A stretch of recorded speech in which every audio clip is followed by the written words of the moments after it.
Unconventional warfare requires precision assets. Master Sergeant Jerry Shriver functioned as one of them. Call sign, Mad Dog. Operational zone, the deep jungles of Vietnam. He bypassed standard infantry doctrine. How could one sergeant pose a strategic threat to entire units? The answer lay in the methods of unconventional warfare. By 1969, the United States deployed over 500,000 troops in the region. Conventional divisions held the perimeter. Isolated shadow assets inflicted surgical damage on enemy infrastructure. Shriver operated as a highly effective tool within this network. Survival demanded a strict ghost protocol.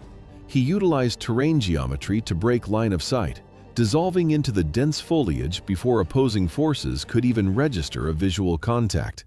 The military apparatus eventually consumes its components. During a final cross-border deployment in 1969, the extraction sequence failed. The system lost a critical tactical node. Radio telemetry ceased. Search teams found no physical evidence. Official military records classified the operative as missing in action. The military designated the apparatus that absorbed Shriver after 1969 as MACV-SOG, a shadow structure functioning entirely beyond official jurisdiction. Operational parameters mandated extreme isolation. Strike teams comprised 6 to 12 men. They deployed directly against hundreds of regular enemy troops. MACV-SOG served as an unacknowledged state instrument. The title stood for Military Assistance Command, Vietnam Studies and Observations Group. The unit reported directly to the Joint Chiefs of Staff. Their primary target zones covered the borders of Laos and Cambodia. United States forces held no legal mandate to enter these sovereign territories. Washington required absolute deniability. Operators crossed the line sterile. Uniforms lacked standard American Army chevrons. Dog tags stayed in the lockers. Weapons carried no serial numbers. Strategic objectives demanded deep reconnaissance and infrastructure sabotage along the Ho Chi Minh Trail. To sustain this combat tempo, the military apparatus needed indigenous assets. Recruiters targeted the Montagnard tribes. These populations inhabited the Central Highlands and possessed critical geographical knowledge. Deploying these mountain tribes executed a textbook strategy of proxy warfare. Command delegated high-risk combat tasks to loyal ethnic minorities, effectively masking the true American footprint. The field integration followed a rigid mechanical sequence. Quartermasters broke open wooden supply crates. Operators exchanged combat rations for tribal manpower. Sergeants established basic dialect communication with the local fighters. The mixed tactical element moved immediately to the line of departure. Massive formations guaranteed immediate detection. The absolute limit for a standard reconnaissance team was 12. The foundation for MACV-SOG operatives took shape long before Vietnam.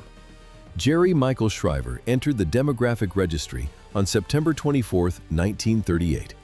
Location: Defuniak Springs, Florida.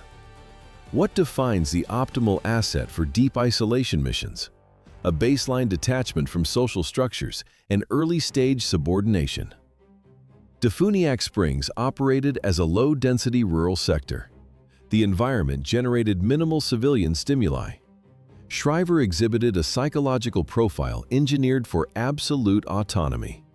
Quiet, methodical, isolated. His father held veteran status from the Second World War. This established a direct conduit for early institutional conditioning. The post-war generation of the 1930s supplied the United States military with a critical demographic resource. These subjects internalize strict hierarchy and operational discipline directly from childhood. State structures deliberately extracted such individuals from rural environments to construct their classified autonomous units. The civilian sector offered a standard academic trajectory. Shriver briefly tested the college infrastructure. He found no operational value in it. He terminated his academic enrollment. He surrendered his civilian status to the military apparatus. The disciplinary framework embedded by a World War II veteran routed Shriver directly into the United States Army. The ultimate destination was the Special Forces filtration system. At Fort Bragg, the qualification course operated on a strict attrition model. Failure meant immediate expulsion. Washout rates routinely exceeded 70%. Washington engineered this pipeline for a specific geopolitical purpose. The Cold War triggered a massive proliferation of guerrilla conflicts across the Third World. Conventional infantry divisions proved useless against asymmetric threats. The Pentagon required autonomous, multifunctional military assets. The Green Berets became that strategic instrument. The institutional apparatus processed Shriver through distinct operational phases. Instructors systematically erased standard infantry habits. They installed a new cognitive baseline. Recruits sat in rigid classrooms for intensive foreign language acquisition. Then the training environment shifted to the demolition range. Instructors demonstrated the chemical synthesis of explosive charges. Trainees assembled improvised detonation devices under strict time limits. Next came foreign hardware familiarization. The sharp metallic clicks of Soviet rifle bolts and sears echoed across the weapons deck. Physical conditioning merged with applied lethality. Instructors drilled recruits in aggressive close-quarters combat. The institutional pipeline compressed a massive volume of technical data into a tight schedule. The operational spectrum of military applied disciplines spanned across multiple specialized domains, ranging from covert linguistics to the assembly of high-yield explosives. Shriver exited the qualification course certified in jungle survival, foreign weapons manipulation, hand-to-hand combat, and structural demolition. Having cleared the Special Forces training apparatus, Shriver integrated into the Vietnamese theater of operations by the mid-1960s. Why did regular armies lose control of the territory? The enemy utilized the jungle itself as a fortification system. Viet Cong infrastructure relied on hidden sniper positions and multi-kilometer underground communications. The North Vietnamese Army bypassed conventional front lines entirely. The United States military machine collided with a highly asymmetric grid. Combat engineers excavated over 250 kilometers of subterranean tunnels at Cu Chi alone. Surface visibility remained zero. Sudden detonations of tripwire ordnance violently fractured the absolute stillness of the tropical forest. Firefights initiated without visual contact. Standard infantry units broke under the operational strain. Shriver adapted his cognition to irregular warfare. He shut down all emotional responses. He scanned the dense foliage for microdisturbances and isolated specific acoustic signatures from the ambient noise. The lethal environment required precise calibration. Constant threat strictly amplified his focus. Autonomous MACV-SOG operations with Montagnard units faced a critical stress test. The event occurred during a classified insertion into Laos in late 1966. Command protocols dictated absolute isolation. No external communication. How do you evacuate a compromised team from an ambush without close air support? Only through continuous, point-blank suppression of enemy firing positions. The target area intersected the Ho Chi Minh Trail. This logistical network comprised 16,000 kilometers of concealed dirt roads. It operated as the primary supply artery feeding North Vietnamese divisions. The reconnaissance patrol triggered an enemy ambush. North Vietnamese regulars established a perimeter kill zone. Shriver executed immediate counter-ambush mechanics. He locked his weapon on full automatic. He suppressed the primary sector with continuous concentrated fire. 2 team members sustained critical ballistic injuries. Shriver secured a firm grip on their tactical harnesses. He initiated a physical drag. The extraction vector required moving through dense vegetation. Incoming machine gun fire never stopped. Step by step, no backup. He pulled both casualties toward the designated landing zone coordinates. An unmarked helicopter broke through the jungle canopy. The loading sequence took seconds. The cabin smelled of burnt gunpowder and damp earth. They reached the forward operating base. Shriver bypassed the medical tent. He immediately disassembled his rifle for cleaning and repacked his combat gear. Base return dictated a strict protocol. ammunition replenishment, weapon calibration. The call sign, Mad Dog, emerged precisely from this mechanical detachment. His combat uniform featured zero insignia, no ranks, no unit patches. Every pouch and strap served a strict utilitarian purpose. Personal asceticism mirrored the MACV-SOG institutional machine. In 1966, Command issued him the Silver Star. He ignored the decoration. By 1967, regional escalation drove theater casualty rates upward. The operational tempo accelerated. Reconnaissance elements executed 2 to 3 cross-border infiltrations every week. This standard frequency triggered colossal physical exhaustion across the active roster. Sustained adrenaline exposure severely degraded the human body, forcing Command to mandate continuous personnel rotation to maintain the operational conveyor belt. War shifted from individual heroics to systematic logistical attrition. Teams penetrated unmapped sectors. Operators rigged supply junctions with high explosives. They captured senior enemy officers. They extracted raw strategic data. Helicopter insertions left zero margin for error. Stealth dictated survival. Once a team broke cover, hundreds of hostile troops flooded the grid sector. Complete tactical encirclement took exactly 15 minutes. Frequent sabotage of supply grids forced enemy command to shift counterintelligence protocols. They allocated a dedicated budget to eliminate one specific threat. Why would a regular army assign a personal bounty for a single operative? The structural damage from severed logistical lines had simply exceeded acceptable operational norms. Command designated a high-value target. They attached a specific price tag, tens of thousands of dollars. Intercepted field reports from the North Vietnamese Army and the Viet Cong highlighted a clear pattern. One American asset repeatedly infiltrated secure sectors and survived compromised extractions. Enemy forces assigned him a direct identifier, the White Ghost. To neutralize this variable, Hanoi authorized an unprecedented financial incentive. This reward of tens of thousands of dollars exceeded the multi-year base salary of a senior North Vietnamese Army officer. Commanders intended the cash to mobilize local guerrilla units across the theater. The objective required immediate termination of the asset, halt the sabotage network, secure the supply routes. It did not work. The operative continued deep reconnaissance infiltrations. Post-war military archives contain zero transaction receipts regarding this specific operational fund. The Hanoi administration never paid the bounty. In November 1967, MACV-SOG leveraged the White Ghost operational status for a low-probability objective. Command authorized a cross-border assault on a POW camp in Laos. The target coordinates violated officially neutral territory. Hundreds of North Vietnamese regular troops secured the fortified perimeter. The execution demanded strict chronological precision.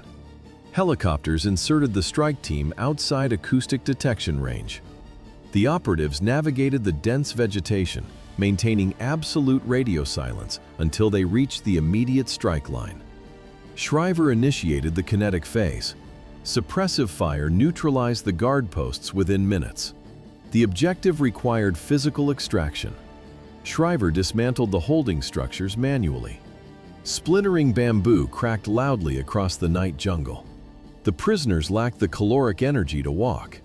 The operatives hoisted the emaciated men onto their backs. A projectile struck Shriver in the lower extremity. He ignored the tissue damage. He maintained continuous forward momentum until every target reached the extraction zone. Rotary wing aircraft evacuated the unit. Every prisoner survived. Shriver secured his second Silver Star. Intelligence analysts classified the camp as too heavily fortified for a direct raid. Yet the assault group sustained zero friendly fatalities. The war of attrition continued. While recon teams extracted targets from Laos, the enemy command completely altered the scale of the conflict. On January 30, 1968, the opposition initiated a synchronized infrastructure strike. Over 100 provincial capitals and facilities sustained simultaneous kinetic impact. How did one operation devalue years of tactical success? The Tet Offensive transferred the conflict from the jungle grid straight to the television screens of American voters. 80,000 enemy combatants crossed the line of departure. Assault elements breached urban perimeters. Mortar batteries targeted primary military installations. Viet Cong sappers detonated the outer reinforced wall of the United States Embassy. Combat operations locked down government sectors in Hue, Saigon, and Da Nang. MACV operators maintained tactical superiority across the primary operational zones. But the North Vietnamese bypassed the jungle. They shifted the objective to the civilian media space. Inside American news syndicates, teletype machines clattered continuously. Mechanical arms punched ink into paper rolls. Broadcasters read the raw casualty metrics hour by hour. The physical combat generated an irreversible information deficit. Tactical victories lost their geopolitical weight. Public confidence metrics dropped. The administration lost the political mandate to sustain the campaign. By early 1969, the national force projection showed critical depletion.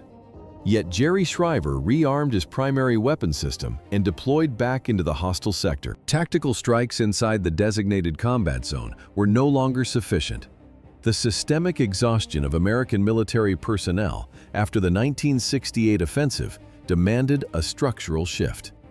Command required the total elimination of external supply lines. Why move military operations beyond the borders of South Vietnam? North Vietnamese Army bases in neighboring Cambodia provided the primary logistics and planning architecture for future attacks. The Ho Chi Minh Trail bypassed the demilitarized zone entirely. Enemy logistics funneled weapons and infantry straight through neutral territory. Officially, Washington recognized Cambodian sovereignty. A cross-border assault risked severe diplomatic fallout. Unofficially, military intelligence tracked massive NVA supply bases operating with absolute impunity. These sanctuaries contained subterranean command centers and massive weapons caches. They remained untouchable by conventional infantry battalions. Striking them required absolute operational secrecy, total plausible deniability. The deployment window opened on April 24, 1969. Shriver took point. He finalized the reconnaissance roster at exactly 12 men. This number constituted the minimum allowable mass for deep penetration protocols. Fewer operators guaranteed immediate elimination. More operators compromised acoustic camouflage. The unit comprised a fraction of American Special Forces personnel and a majority of indigenous Montagnard fighters. They carried maximum ammunition loads. Transport helicopters breached the international airspace boundary. The pilots located a narrow gap in the dense Cambodian jungle vegetation. The skids hit the dirt. 12 men dismounted in seconds. Downwash from the rotors shredded the surrounding foliage, masking the immediate insertion noise. The aircraft immediately banked away, severing the extraction vector. The heavy jungle canopy closed overhead. Direct sunlight disappeared. The operative group secured their weapon systems and advanced into the target sector. The operative, deployed across the Cambodian border, left behind only a bureaucratic footprint. The Department of Defense processed the individual tactical element into dry data. In 1974, military administration closed the file. Authorities classified Jerry Michael Shriver as killed in action. 100 combat missions stood on his service record. That number broke the mathematical models. 100 deep reconnaissance deployments significantly exceeded the standard statistical survival limit for a Special Forces operative in a hostile zone. Standard combat assignments lasted 12 months. Shriver operated well past the projected operational threshold. Command logged the output. The archives recorded 3 silver stars. Clerks added a bronze star for valor and a Purple Heart to the ledger. Administrators finalized the paperwork. The data formalized his death. But the bureaucratic conclusion lacked material evidence. Investigators never located a designated burial site. To this day, search teams have found zero physical traces of his remains. Search and rescue teams systematically scoured the tactical grid. They recovered zero equipment, no weapons, no biological material. The military classified the operative as missing in action. The physical search ended, but the intelligence operation expanded. The official deceased status, assigned in 1974, directly contrasted with a continuous stream of reports about regional prisoner of war camps. The surveillance grid shifted across borders into Laos and Cambodia. Rumors of secret detention centers provoked massive United States congressional hearings throughout the 1970s. The government demanded verifiable facts. Declassified field reports repeatedly documented sightings of a pale American held inside these cross-border prisons. The regional intelligence apparatus faced total informational uncertainty. The military system proved entirely incapable of confirming the actual tactical losses. Analysts simply compiled the intercepted fragments. Command cataloged 5 years of unconfirmed data. All regional intelligence concerning Laos and Cambodia ultimately collapsed into one tactical anomaly. The exact second the transmission severed. The insertion zone was compromised immediately upon landing. Hostile contact initiated from multiple vectors. Why would command eventually order an aviation strike directly on friendly coordinates? Because a severed radio link indicated the unit's absolute encirclement. The reconnaissance element engaged several hundred North Vietnamese soldiers. Enemy infantry closed the distance. Small arms fire pinned the operatives to the ground. Standard operational protocols required continuous telemetry. The radio man broadcast the grid. Then the signal vanished. Heavy static hissed through the speakers at the forward operating base. Command faced a terminal scenario. Deploying heavy ordnance over friendly positions bypassed standard close air support doctrines. Command authorized this protocol exclusively when the probability of the unit's complete destruction reached 100%. The operations center locked the targeting data. American bombers breached the airspace. The aircraft initiated their attack run. Payloads released. Tons of napalm dropped directly onto the team's last known coordinates. The chemical fire engulfed the entire grid square. The objective was to incinerate the hostile perimeter and force a breach. Base operators monitored the receivers. The frequency remained completely empty.